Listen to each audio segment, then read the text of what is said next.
opportunity, but we couldn't make those. শেষ টেস্টে আমাদের সাথে দুর্নীতি হয়েছে। ওয়ানডে সিরিজে শ্রীলঙ্কাকে 3-0 হারিয়ে সিরিজ নিজেদের করে নিব। শেষ টেস্ট হেরে যা বললেন নাজমুল হোসেন শান্ত।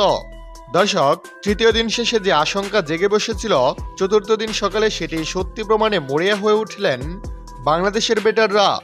চতুর্থ দিনে বাংলাদেশ টিকতে পারল কেবল 34 বল। 2 ইনিংসে ব্যাটিং ব্যর্থতায় ইনিংস ও 78 রানে হারল বাংলাদেশ দল। গল টেস্টে ড্রতে শেষ হওয়ার পর কলম্বোতে জিতে সিরিজ নিজেদের করে নিল স্বাগতিক শ্রীলঙ্কা। গতকাল শুক্রবার তৃতীয় দিন শেষেই কলম্বো টেস্টের ভাগ্য অনেকটা নির্ধারণ হয়ে গিয়েছিল।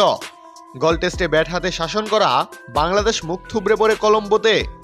ব্যাটিং ব্যর্থতায় তৃতীয় দিনের খেলা শেষেই ইনিংস ব্যবধানে হারের দ্বার প্রান্তে ছিল বাংলাদেশ দল। প্রথম ইনিংসে 211 রানে পিছিয়ে থেকে নিজেদের দ্বিতীয় ইনিংসে গতকাল তৃতীয় দিন শেষে 6 উইকেটে 115 রান করেছিল বাংলাদেশ দল।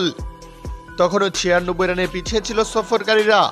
হাতে উইকেট ছিল 6টি। ইনিংস ব্যবধানে হার এড়াতে অসম্ভব কিছুই করতে হতো বাংলাদেশ দলকে।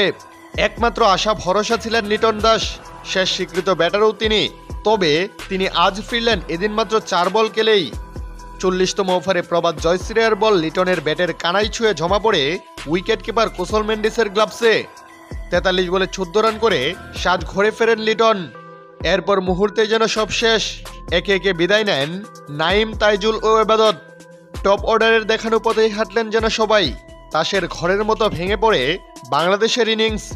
দর্শক, এদিকে ম্যাচ হেরে ম্যাচ পরবর্তী সংবাদ সম্মেলনে শান্ত বলেন, আমরা প্রথম টেস্টে দুর্দান্ত খেলেছি, দ্বিতীয় টেস্টও ভালো ছিল শুরুতে, তবে দিন যত গড়িয়েছে আমরা খারাপ খেলতে শুরু করি। আশা করি ওয়ানডে সিরিজ আমরাই জিতব।